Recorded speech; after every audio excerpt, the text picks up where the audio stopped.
राधे बाबा की सबको राधे राधे। हमने एक छोटा सा वीडियो डाला था जिस पे किसी का प्रश्न भी आया, शायद मन में सवाल, उसमें हमने कह दिया था कि जब हम आ गए भगवान के धाम, हम तो जीते जी आए हैं और कुछ लोग मर के जाते भगवान धाम। लेकिन कहें तो त्रिशंकु को भी जिस स्वर्ग में मना कर दिया था कि तुम इस शरीर को शरीर सहित इस शरीर को छोड़े बगैर यहाँ पे प्रवेश नहीं कर सकते, सोचो उस स्वर्ग में प्रवेश नहीं कर सकते, लेकिन हम इस भगवान के घर में स्वर्ग में हम आ गए। हमने इसमें ये डाला था। और जब भगवान के स्वर्ग में आ गए तो फिर तो जश्न होगा, उत्सव होगा।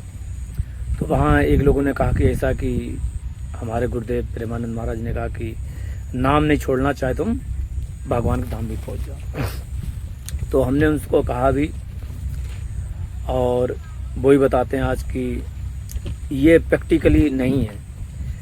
मान लो जिस भगवान को करोड़ों करोड़ों कामदेव देखकर मूर्छित हो जाते हैं, क्या तुम उनको देख कर, अगर वो जब सामने आएंगे, पहले फील करो इस चीज को, सोचो अनुभव से, तो क्या तुम अपना आपा संभाल पाओगे?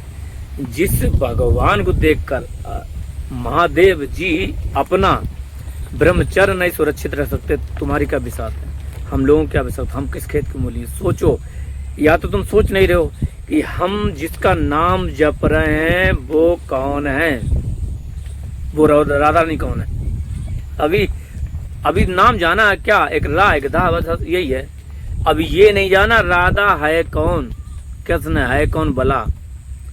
और उस बला से जब सामना हो तो तब क्या हो, मेरा हाल बताओ। जब सामना हो जाए इसी बला से तब क्या होगा? अरे एक भूत जब आ जाता है कहते हैं तो फिर वो इस शरीर पर सवार हो जाता है और हमें अपना होश ही नहीं रहता, हम उसको नहीं संभाल सकते हैं। उस स्थिति को कहा जाता ना, एक नॉर्मली बात कर रहे हैं, एक नॉर्मली आदमी की, कोई सिद्ध संत की नहीं कर रहे हैं। तो सोचो जब देवता शरीर में आता होगा तो ऐसे भगवान का दर्शन वो आ जाए तो भाई, हमने कई बार कहा कि जैसे मान लो अभी हम खाना खा रहे हैं, हम सोचते या खाना खाना चाहते हैं तो उसी याद आती है कि अरे हमें भूख लगी भूख लगी भूख लगी। जब हमें भूख लगी तो हम भूख भूख चिल्लाते हैं, लेकिन जब खाना सामने आ जाता है तब हम क्या करते हैं, है ना? जब खाना हमारे सामने आ जाता है तब क्या करते हैं ये बताओ। उस समय तो हम खाना खाने की जो लालसा होती है, जो मन में आशा होती है, वो छोड़ देते हैं। इसीलिए एक बात है कि कोई हमारे पोस्ट को लाइक करे या ना लाइक करे, हम इस चीज़ से बहुत दूर हैं। कुछ लोग निंदा स्तुति से बहुत दूर होते हैं, हम उन्हीं में से हैं। ये निंदा स्तुति लाइक डजेंट मैटर, ये कोई मतलब नहीं।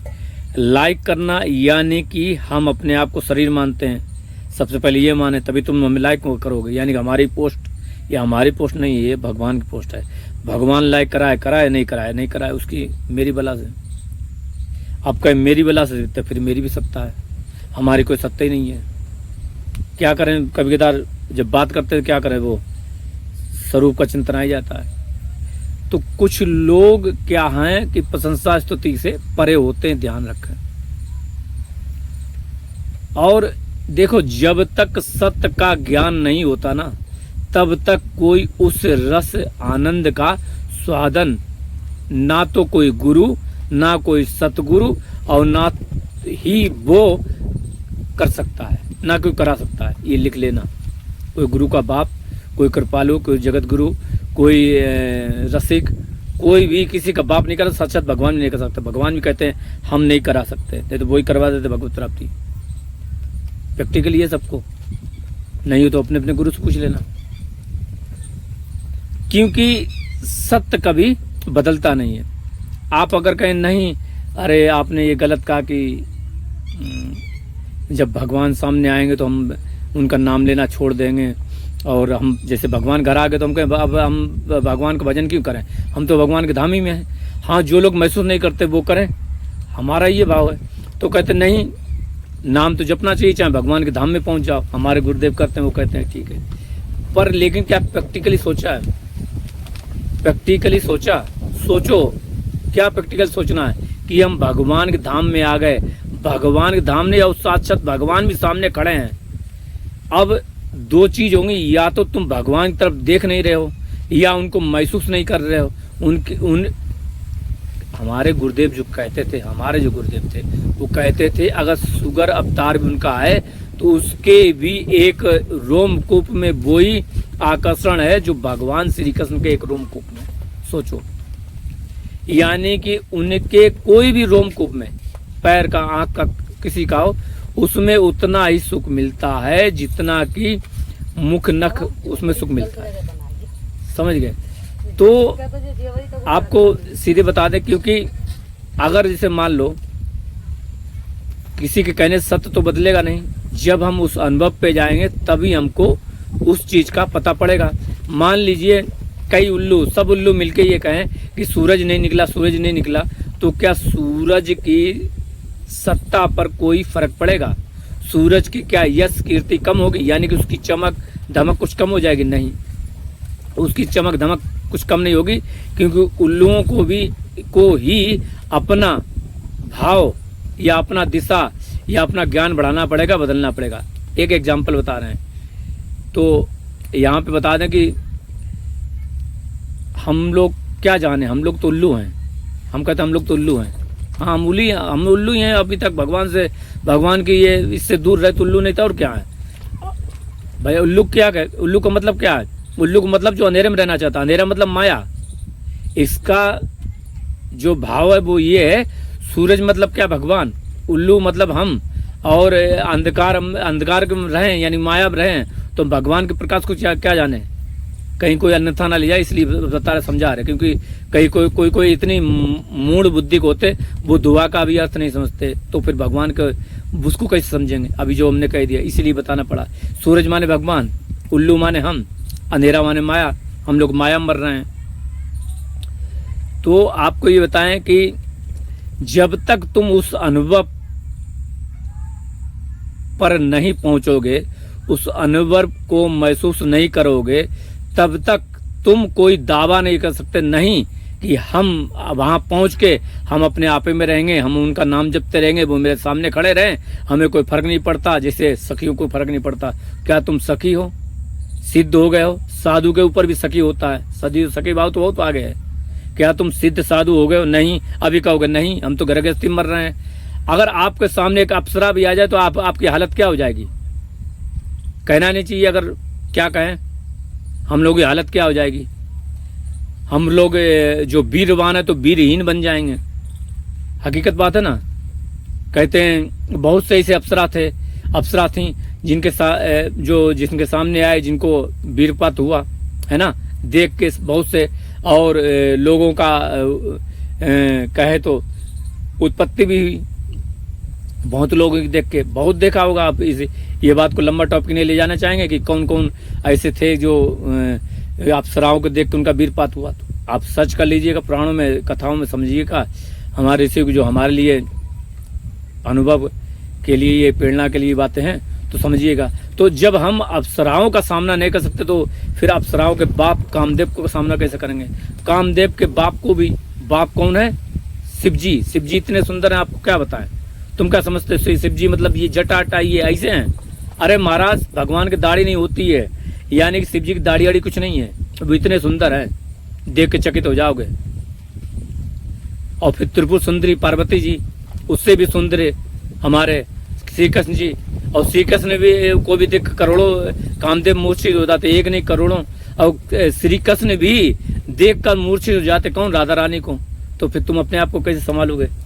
ये आपकी बात लॉजिकल प्रैक्टिकली नहीं है। लिख लो। या तो आपने राधा रानी को देखा हो तो आप ये दावा कर सकते हो, नहीं देखा तो आप दावा नहीं कर सकते। ये सब बेमायनी बातें हैं, क्योंकि बिना अभ्यास के कहना सब बातें जो भी समझना हमने सब मूर्खता की बातें हैं। जिसे अनुभव हुआ जिनने अभ्यास किया उसका तो मान सकते हैं, जिसका नहीं हुआ उसको हम नहीं मानना चाहते। तो जब तक आपका अभ्यास नहीं होगा तब तक नहीं कर सकते। जैसे मान लो रामचंद्र जी थे और मिथिलापुर में गए, और वहाँ क्या हुआ कि जो वहाँ पे रामचंद्र जी सामने आए तो जनक जी की हालत क्या थी। जनक जी क्या कहते हैं कि इन्हीं बिलोकत अति अनुरागा बरवस ब्रह्म सुकई मन त्यागा। यानी कि उन्होंने कहा कि हम जो, जैसे हम कभी का तो कहते ना, जैसे हम कभी बोलते हैं चार तब ये शरीर किसका है, ये शरीर राधा रानी का है, ये मन राधा रानी का शरीर इनका हर समय ये करते रहते हैं। तो ये क्या है, ये ब्रह्म सुख है, ये करते रहते उसमें। और जब वो सामने आ जाएंगे तो ये तो गायब हो जाएगा। मतलब यानी कि हमारा खुद में ही होश नहीं रहेगा। क्यों? क्योंकि वो मन बुद्धि को कैप्चर कर लेंगे। तो हम कौन है? हम कौन है? हम कोई नहीं है। मन बुद्धि तो है ही हम। जीव उसी को कहते हैं, मन बुद्धि को। पहले वेद पुराण में अच्छी तरीके से समझो, जीव को ही मन बुद्धि कहते हैं। मन बुद्धि वो कैप्चर कर ले रहे हैं अपने आकर्षण से, तो बचेगा क्या? कुछ नहीं। तो फिर तो ऐसे ही दशा हो गई राजा जनक की। जब राजा जनक की ऐसी दशा होगी तो आप कैसे कह सकते हो कि नहीं हम अपने सुख में बने रहेंगे? वो कह रहे हैं बरवस खींच लेते हैं। आपने कृष्ण का नाम नहीं जाना। हरि माने क्या होता है? हरि माने होता है हरना।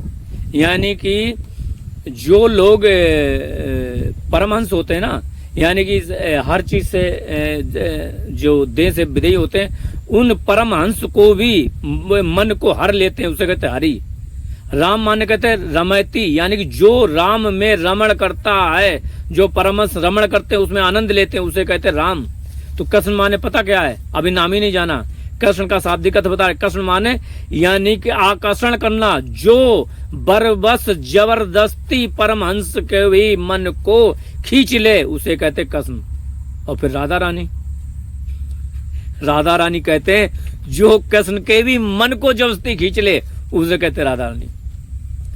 हितजू ने कहा गाइए ना कि वो देखो माई अबला के बल राशि, अभी पंगु भई मन की गति, निरख बंदे लटपासी। एक लट उनकी गिरी और उसी में वो निरख मन ने देखना, देख के एकदम उसमें बंद गए। किसमें? लट में। अब कौन? श्री कृष्ण की हालत ही है। हम लोग श्री कृष्ण के कब ऊपर हैं? अभी इससे और वो तो राधा रानी की कृपा होगी। राधा रानी हमें सखी बनाएंगी, राधा रानी ऐसा शक्ति देंगी कि वो हम काबिल बनेंगे, वो उनकी इच्छा है। पर अभी क्या स्थिति है? अभी तो मलमूत्र की है। अभी तो हम घर नहीं त्याग पा रहे हैं। अभी तो हम लड्डू पेड़ा नहीं त्याग पा रहे। आप प्रैक्टिकली बताना कि लड्डू पेड़ा त्याग पा रहे हो? नहीं। सुबह उठते हो, खाने की सोचते हो और कहते हो कि हाँ हम, भाई प्रैक्टिकली, मैं प्रैक्टिकली की बात कर रहा हूँ, औरली बात नहीं। प्रैक्टिकली होना चाहिए। ये नहीं कि गुरुजी ने ये कह दिया, उन्होंने ये कह दिया, उनका भी कहने के नहीं। हम साक्षात परमेश्वर आए तब भी उनका नहीं मानते। हम पुराण शास्त्र में लिखा वही मानते हैं। महात्मा बुद्ध आए, उनकी माने नहीं मानी, साक्षात भगवान के रूप थे, उनका आदर किया, सम्मान किया, सब कुछ किया, लेकिन प्रैक्टिकली जो है वो मानेंगे जो हमारे शास्त्र में लिखा। शास्त्र में लिखा ना, बरबस उन्होंने त्याग दिया देखते ही खन। और ये कहा गया कि वो जबरदस्ती कृष्ण उनको हर लेते हैं, राधा रानी उनको हर लेती हैं। श्री हितजू ने कहा है, श्री हितजू कह रहे हैं, पुराणों में लिखा है कि शिवजी ने मोहिनी अवतार देखा और उनका वीरपात हो गया। अब ये समझो, जब शिवजी का हो जाएगा, तुम हम कौन चीज खेत की मूली है, तो हमारा तुम्हारा क्या होगा? हम लोग क्या शिवजी के बाप है कि हम लोग मतलब मोहिनी अवतार को देखे? और मोहिनी अवतार किसका? कृष्ण जी का। अब मोहिनी अवतार का बाप है कौन? राधा रानी। तो फिर क्या होगा? कैसे आपस में रहेंगे? कैसे नहीं आकर्षित होंगे? मतलब कैसे नहीं उनको निहारते रहेंगे, देखते रहेंगे, सब कुछ भूल नहीं जाएंगे? तो मेन चीज ये कि बहुत लोग बात करते हैं पर प्रैक्टिकल नहीं करते। बस यही है कि अनुभव, क्योंकि हमने अभ्यास नहीं किया। क्या? बार बार सोचा नहीं, बार बार सोचो करो, बार बार सोचो करो, भाव से। भाव के तो भगवान है, भाव से सोचो। तो प्रैक्टिकली हमने सोचा नहीं है। अब आपको एक बता दें कि एक बात को, कि अगर तुम इस तरीके से बात करते हो कि नहीं वो तो सखियाँ हैं, ये हैं, इस तरीके से।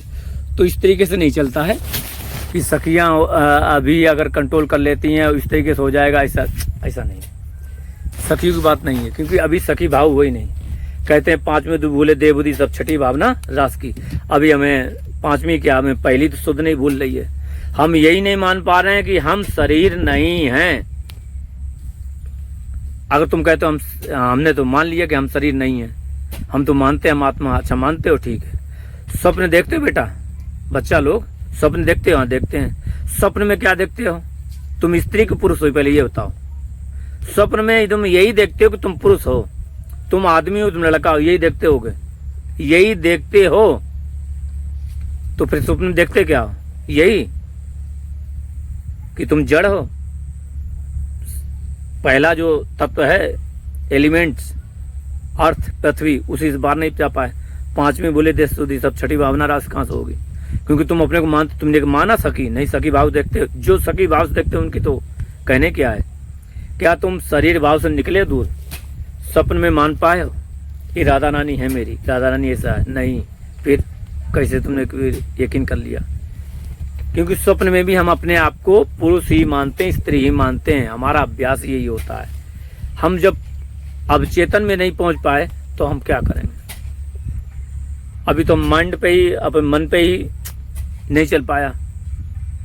मन पे पूरे जो 100% मन पे श्री कृष्ण राधा रानी नहीं छा पाए, तो फिर कैसे होगा? एक भी कोना छोटा तो आग तो पूरे मन में लगानी पड़ेगी, मतलब यानी कि जोत पूरे मन में जगानी पड़ेगी, तभी कल्याण हो सकता है।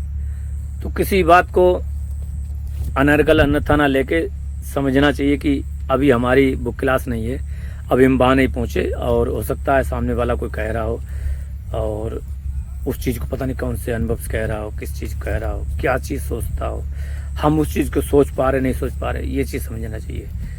इसलिए यही बात इतनी कहते हैं। और इसी के साथ हम ये टॉपिक को कुछ भी कहो, हाँ सत्संग को उसको बंद करना चाहते हैं। तो जब तक आपको जड़ का अभ्यास नहीं छूटेगा कि हम शरीर नहीं है, तब तक कुछ नहीं हो सकता। भगवान ये जो बात है, ये तो बहुत दूर की बात आती है। सबसे पहले अभ्यास, फिर श्री कृष्ण, फिर राधा रानी, फिर ये शिव जी भर दिए जी, तब वो उस लीला में पहुँचोगे, तब आनंदित होगे। अभी हम इसी में मरे जा रहे हैं, मलमूत्र में मरे जा रहे हैं। अरे कोई लड़ुआ पेड़ा ला दे तो हम उसी में लूट पड़ते हैं, मर जाते हैं, उसी में हम लट्टू हुए जाते हैं। कोई अच्छी चीज़ ले आए, कोई वो चीज़ ले आए, आकर्षण वाली चीज़ ले आए, तो उसी में हम, सोचो हमारी स्थिति ये। और हम बात करें ब्रह्म से आगे की, हैं आत्मज्ञानी से आगे की, ब्रह्म ज्ञानी के आगे की, हम कहें नहीं हम उनके बड़े बाप हैं, तो ये सब झूठ है। क्योंकि प्रैक्टिकली जरूरी है, ऐसे किसी का निरादर करना बेकार है। क्योंकि जीवन मुक्त परमहंस जो हुए हैं, है ना, उनका सम्मान सबका बहुत जरूरी है। क्योंकि वो ऐसे नहीं होते हैं, बहुत अभ्यास करते हैं। चाहे वो ब्रह्मनिष्ठ हो, चाहे आत्मज्ञानी हो, चाहे ब्रह्म ज्ञानी हो, सब बहुत अभ्यास करते हैं, सालों साल अभ्यास करते हैं, तब उनकी सिद्धि होती है उस चीज़ की, आत्मज्ञानी की या ब्रह्म ज्ञानी की, किसी की भी। तब वो बनते हैं, तब इससे उठते हैं, दिन रात उसमें जलते रहते हैं, उसी चीज़ में तब करते रहते हैं, तब उस सिद्धि सत्य तक अपने जो वो चल रही उनकी, जो उनका अनुष्ठान चल रहा, उसमें सिद्धि मिलती है। जो भी वो कार्य कर रहे हैं, जो भी वो सिद्धि कर रहे हैं, उसमें उनको सिद्धि मिलती है, जो वो कार्य करना चाह रहे हैं। यानी जो भी वो सिद्ध करना चाह रहे हैं, है ना, जो भी वो तब कर रहे हैं, उसमें सिद्धि मिलती है, उसमें उन्हें सफलता मिलती है। तो इसलिए सबके सम्मान को, सबकी साधना को परिणाम है। सभी को राधे राधे। और ध्यान रखें कि बिना उसको जाने, बिना उसको महसूस किए नाम लेना सब पागलपंती है। क्योंकि हम शब्द बोलते हैं, नाम नहीं लेते हैं, हम उनको महसूस नहीं करते।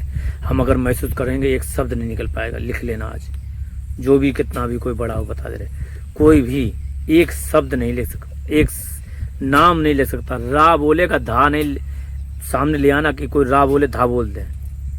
अगर वो है राधा रानी भक्त है, राधा रानी को समझता है, जानता कि राधा रानी कौन है, राधा रानी के लीन है, तो रा बोलेगा, धा नहीं बोल पाएगा, आंसू की झड़ी लग जाएगी। लिख लो मेरी बात, ठीक है? क्योंकि निरंतर ये रहता भाई, तो फिर कैसे बोलेगा? भूल से भी रा बोल जाएगा, धा नहीं बोल पाएगा। क्लियर है? राधे राधे सभी को।